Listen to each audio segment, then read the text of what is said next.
tell you my story and you will definitely agree on me. I'm sure about that. But of course, there are other perspectives, and I'm pretty sure that no one ever did anything to do me any harm. Everybody did everything because they wanted to help me. They had the best intentions, but the best intentions don't always have the best outcomes. That's maybe what I'm going to tell you today. But let's start with the beginning. It actually all started in 2012, after I gave birth to my third son. Yes, 3 sons. We should have known, shouldn't we? I mean, 3 sons, the reactions. Oh my God, 3 sons, so much energy, so much testosterone. They're right, by the way. 3 sons, I mean, there was one colleague of my husband who said, 3 sons, that must drive you mad. Well, yeah. Apparently it did, because after 3 months I had a postpartum psychosis. And that was actually pretty new to me and to my husband as well. We didn't have any experience with psychiatric disorders or psychiatric problems in the past, so it wasn't that easy to recognize. But I will tell you the ingredients, you know them all. I had this really nice psychosis from the textbooks, yeah. So it started, of course, with a nice conspiracy theory, yeah. So I thought that it started with some miscalculations in the wages of my colleagues, and then somehow it ended up with the idea that I had discovered the biggest fraud case in Belgian educational history. Nice conspiracy, check, ingredient number 1. And then, of course, there was lack of sleep. But what do you think? I had 2 toddlers and a baby, so I didn't have a lot of sleep. That sort of added it up. And of course, there was the fear, and there was also the paranoia, and there was a lot of distrust. I didn't trust anyone, because I told my colleagues, and they weren't really shocked, they weren't really surprised, and I was like, you're not surprised, are you? That's because you're in the conspiracy. Yeah, and then of course I went to a lawyer and I told my story, and she was actually the best lawyer they had in this lawyer's office. I don't know what you think that a best lawyer should look like. I thought it would be a man with grey hair, like Matlock, for people who know Matlock. She was blonde, 25 years old, really. And then she said, I can't help you. So what do you think I think? She's inside the conspiracy. I thought, she's in this complot. And then I thought, I'll just phone the police, which is what I did. And everybody knows there always has to be somebody attending the phone, right? They have to pick up the phone. They're this sort of organization where people have to be. So I phoned them, but you know, of course, that coincidence does not exist in a psychosis. And they did not pick up the phone. That's not really a coincidence, is it? So there's this big conspiracy theory where my colleagues are involved, where the lawyer is involved and the police is involved. So I'm getting like very much afraid, and nobody was actually listening to me besides one man. He was called Jan, and he's actually my husband. So, and I told him everything, and it was really, because it was based, there were some miscalculations. There was a basis of truth somewhere, and he listened to me, but there was, though, a tipping point, and that was when I told him, Jan, we have to flee the country right away, because I know too much. And people are getting after me, and we have to get the children out of here, and we have to go straight to Brussels International Airport. And then he said, okay, Brussels International Airport, all the doctors. And of course, ingredient number 5 is lack of insight. That's what they call it. I do not realize that I have a psychosis, so why should I go to a doctor? But I have this very nice husband, and he somehow convinced me. That wasn't an easy job. There's even a whole book about it, how he tried to convince me to get help. But we went to the GP, and it actually wasn't my personal GP, because he was on a holiday. So we arrived at this GP, and he said, okay, how can I help you? I said, you can, because I'm not sick. And he said, okay, then I can't treat you. I'm like, okay, so you've been studying for 7 years and you can't help me? Are you a fraud or something? Are you really a doctor? Now, the problem was that the doctor didn't recognize the psychosis and was so much confronted by what I said, by my verbal aggression, that he, watch out, phoned the police, who was suddenly attending. They were there now. Right. Okay, so he phoned the police, police came. I was brought to the ER, or the AE, or whatever it's called in your language. So I was brought there, and that's where the madness of the caretaker starts. Because actually, do you remember who I trusted? My husband. There was one person I trusted. So when we arrived there, the first thing they did was they took me to a separate room, and then there was another room where I was brought. So I was away from Jan, I was away from my children, and there were all these caretakers asking me questions, wanting me to trust them. I didn't know them. I just trusted my husband. And then suddenly there was this nurse coming up to me. She said, "You're way too agitated. We need to calm you down. We're going to sedate you." And I was like, I have to confess, I'm actually a member of the breastfeeding mob. Yeah, so that means that I want to breastfeed or nurse my children for over a year or even more. So when the nurse came with the syringe, I did what every mother would have done, because I heard my baby crying in the other room because he was hungry, and I wanted to breastfeed him, and the breasts too. I could feel that. So when the syringe came, I fought, I spit, I kicked, I did everything I could to prevent me from being sedated. But of course they see this as part of the psychosis. The aggression is a symptom of the psychosis. So in the meantime, my husband was waiting there, didn't get any answers. Zen was given a first bottle of milk, cold, because nobody helped him out. And he brought the children home because he had to get some clothes for me. And when he returned, he said, I brought some clothes for my wife, and he said, she's not here anymore. We brought her to the psychiatric ward. And that was our first acquaintance with the psychiatric ward. Upon arrival, the patient is extremely manic, uninhibited, aggressive, and paranoid psychotic. She sees Jesus and thinks that the true is abusing her children. She violently resists her admission in every possible way, bites, scratches, spits. Her thinking is extremely associative. The woman is so agitated that she must be cared for in seclusion. I fought like an animal that was cornered, like a lioness, like a beast, and that's how they treated me. I spent 3 days in seclusion room, being restrained from Friday night till Sunday afternoon, and then finally on Monday they brought me to the locked ward. And these 3 days I only saw my husband for 5 minutes, no more, because they told my family and my husband that I needed to rest.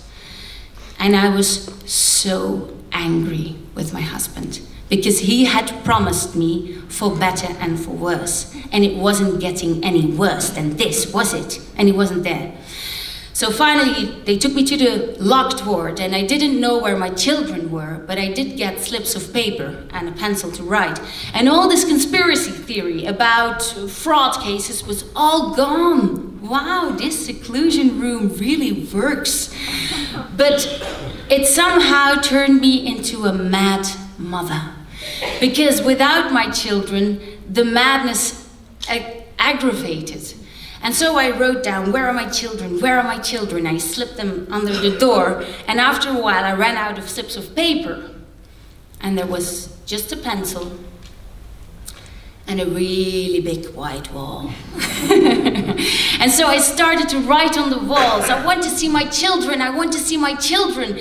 And the nurse entered and she said, bad girl, you shouldn't be writing on the walls. And I thought, you're not actually reading what I just wrote there, but I didn't tell her that. And they phoned my husband and he said, your wife's not doing very well. She isn't. No, she's writing on the walls. No, she doesn't do that at home. And then finally, after a week, I only saw my children once. And when they came, what would you do? What would you do? I saw them and I grabbed them. I was like, don't take them away from me. And the report said, better not visit with the children anymore, because patient cannot handle it. So I didn't see them anymore. And I was brought to, after a week, some nurse, smart nurse, said, yes, but this woman, she just gave birth, right?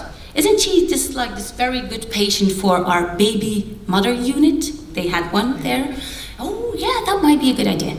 So they brought me to the baby mother unit or mother baby unit, but of course I had lost all confidence in this institution. So when Jan came, I said, okay, you can file, I'm gonna file for a divorce or you're getting me out of here. And I said, okay, we'll talk to the doctors, and that's what we did. And I said, I'm going home, and she said, you can, because you're here voluntarily. I'm here voluntarily. Oh, yes, of course, this is totally my thing, being tied up. Oh, I really like that. So I just went. And that, of course, wasn't such a good idea, was it? But I just went home with this bag of medication and everything. And in the report, it said lack of insight. But I went home and I Googled straight away psychosis and what should we do? Devastating news, of course. I had a brain disease, it was not getting any better. And so I started phoning hospitals. Hello, I seem to have a psychosis. What are we going to do about this? And they said, yeah, we've got this therapy program. And then they said, yeah, we have from 9 to 11 volleyball. I was like, I thought I had a severe disease. When am I going to play volleyball? So I had, during the period I was at home, I had a lot of arguments with my husband. Here's an excerpt from my husband's diary. We had an argument every evening about how to educate the children, about our next plan, about which therapies were suitable, which legal steps we had to absolutely take today. I learned to pick my battles early on. A conflict about every single thing would not solve anything. I decided to focus on the things that I thought were critical: caring for the children, the medication. The latter especially gave rise to endless discussions. You cannot just stop taking your medication like that, Brenda. Just like a car mechanic knows how to repair an engine, a psychiatrist knows how you need to phase out medication. Every evening, I hoped that you would finally take your medication. Every morning, I hoped you would get into the car and go to therapy. We had many rows. We had many fights because he didn't actually listen to me. Because it's not that I didn't want to take the medication, but the medication took away my breastfeeding. I couldn't handle that. I never said goodbye to that period of breastfeeding and this union I had with my son. And breastfeeding was important for me as a mother. Why? Because I was a boy's mom. And as a boy's mom, I was looking for my role because my sons really look up to their father. And where was I in this picture?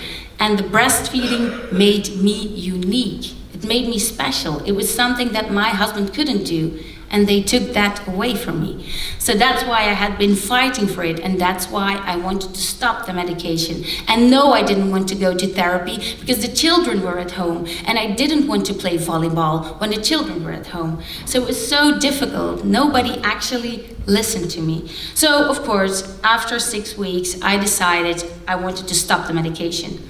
And of course, we're doing this cold turkey, right? Because we don't have a lot of patients there. So I went to the psychiatrist and I said, I'm quitting my medication. And she said, I haven't heard anything, but keep me posted. I'm like, how can you not hear anything? So I thought, it's such a strange reaction, I'll just quit the medication. So that's what I did. And of course my family was, no, don't stop the medication. Because one advice, don't stop cold turkey. I mean, let it sort of phase out. And I'm off medication since 4 years already, but if you just quit like cold turkey, it will get you into trouble. And it did, because after 3 weeks I was acute psychotic. There were some new ingredients there, yeah. Now we had the spiritual wave coming up. Yeah, I could read thoughts, and of course I was the incarnation of my deceased aunt. And I had to sort of step into her feet and the footsteps, and that was this time. I'll just spare you the details. There's really a nice book about it, Marketing number 2, which is called Sold During the Break. But I'll spare you the details. I thought it was my aunt, and she apparently, in my head, had to steal a car. Fortunately, it was my car. Strange story. Okay. But I was taken to the police office, husband, police, They convinced me to go to the psychiatric hospital, which I did, voluntarily, yeah. And I was very at ease, because as soon as I entered the psychiatric hospital, there was this statue of Mother Mary and Jesus, like baby child Jesus. And that's the first thing I saw. And everything in a psychosis has a meaning. So I saw this and I'm like, okay, motherhood is important here. It's okay here. It's good to be here. So, but of course it was Tuesday night and there was not a lot of staff. So better safe than sorry, right? So they brought me to the seclusion room anyway. But that was okay because I was just thinking about motherhood and Mother Mary and chaos theory and whatever.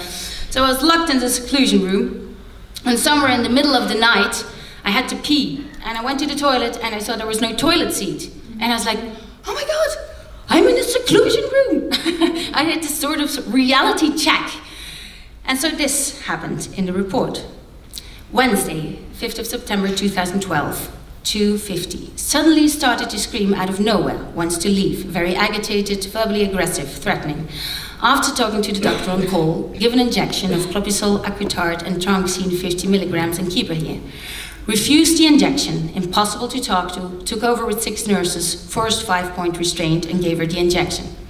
So there I was again, and they injected afterwards Abilify.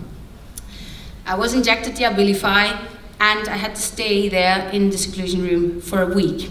There's not really much to do in a seclusion room, but think. You can only think. There's no diversion, there's nothing else to do than think. So I don't really think that helps. But after 10 days, I had to appear in front of a judge, and he said, oh, you've been doing very well, Brenda, you can go. Okay, so I went. I went home with other medication, because I had so many side effects with the Abilify, and that was probably the tipping point for my relationship with my husband, because I had, with Abilify, I was trembling, I couldn't sit anymore because I was so agitated. I always wanted to go outside and run, but that's very difficult in a locked ward. So you're actually like running around the table and they're like, ooh, what a loony it is. And I thought, okay, just let me out, but nah. Okay, so I had all these side effects, and it was on time that my husband visited me, and I was on the ground and I was like shivering and almost drawling. And he came and he said, doctor, this is not my wife anymore. And then the doctor said, yeah, but she will be, because she has to be medicated. And then Jan said, then I'm getting her out of here. So I went home, and maybe it's because I changed medication, maybe it's because I returned to the same context. Maybe it's because they didn't look for the cause, what was my psychosis telling me. And so I went home, and there, within a week, acute psychotic. Okay, 3 times in a row. I had a half an hour to talk about this, right? So, again, I had a psychosis, and my husband said, okay, we phoned a psychiatrist who we couldn't reach. And he said, I need more support from the family for my sister. And so we went to where they live, and there I became very psychotic. I heard voices of young girls being raped, and I heard burglars, and I thought I had a miscarriage. This is something that actually returns every time in every psychosis. Nobody ever asked about that, but I had 4 miscarriages, so that might explain something. So they took me to the police station, to the ER, and there the police came and said, Miss, we think it's better that you are going voluntarily to a psychiatric ward, which I didn't want to. And then there was this juridal doctor who came and said I had to. So I was brought to a psychiatric ward, another one, with police guidance and handcuffed, because they were afraid of me. And the fear of the policeman, the fear of the caretakers is always more important than the fear of the patient. So when I arrived at the hospital, handcuffed, that's not really a good impression, is it? So I arrived there and they just brought me to the seclusion room where I spent 2 days. And then afterwards I had to appear in front of a judge who said, 40 days, you have to stay here. And I did. I stayed 40 days. And I was a very critical patient. You wouldn't have liked me. I was like, okay, therapy, 10 minutes late. We should start, right? And we had to bake pancakes. And I was like, can you show me some evidence-based like research that these pancakes are going to help me with the psychosis. They didn't like that, and then they said, Brenda, we still think you're manic. And I said, you don't know me, do you? Because I actually am a stranger to you. And they said, yeah, we do think you're manic. And that's why we decided you can't go home this weekend. And that's when I decided I had to do what I was told. And I turned into a stranger to myself. Because I had always thought that my energy, my critical way of thinking, my outgoingness was my strength. And now they said I had been hypomanic all my life. I turned home and after 40 days, and the children were estranged from me. They said, oh no, Daddy can do this better. We're used to him now. And the baby was attached to Jan. He was his person, and I wasn't there. When I took him, he started crying. And then I thought, if I can't be a mother, if I don't know who I am anymore, I don't want to be here anymore. And so I became very suicidal. And I had to look for myself. But there is, though, a happy ending. I went to look for solutions. I found a good psychiatrist, a psychoanalytical, sorry for the CBT guys, who actually helped me. And I found a good psychologist, but it's not because of them that I'm here, actually. And gradually it became better. I'm not going to read it out because I'm running out of time. But yeah, gradually she'd say something less negative now and then. She'd have a moment that was not dominated by darkness and doom or long periods of silence. Her eyes were still dull, her voice still weak, but you could tell she was getting stronger. Things did not get worse. The darkest discussions happened less often. Now and then I realized that she was still angry about the situation, which came as a relief after the despondent self-chastisement. She closed up less often, found it easier to get out of bed, talked a little more, and now and then she'd smile, a beautiful smile. So I'm here again, now, and I think I found myself, although that was really difficult. We talk about people having to look for their identity. Actually, I think I know who I am, but people somehow seem to judge me all the time. I have to prove myself every time and again. When I come on a conference like this, I think twice, or even more, what I'm going to wear, which impression am I going to make? Because I've got this stigma. There is a self-stigma, but there's a self-stigma because there's a stigma. And I always have to prove myself so much more than anyone else. But there's one person I can be myself with, and that's my husband. And so we were once strangers, but now I know myself again, and I'm very proud to present you to Brenda Freud. She is she's a teacher educator like she has always been before her psychosis, but she's also a writer. That's what the psychosis did. I started writing books. I always wanted to write books. I didn't know what about, and then I got this psychosis gift. And it turned into many books. I've got like 4 now, and my children's book is actually coming up next week that explains children what psychological problems are. So I think that's my most important book because it combines my talents and my experience into one. So that's Brenda, who's all this, but above all, she is and will always be the wife of Jan, and she will always be the mother of my 3 sons. And so I would like to present you to my sons. The little one is Zen, Lom, Yip, and the one on the motorbike is Jan. And they actually, if I'm going to tell you a story, this is my story. It's the story of 4 knights who conquered the dragon and saved the princess. Thank you.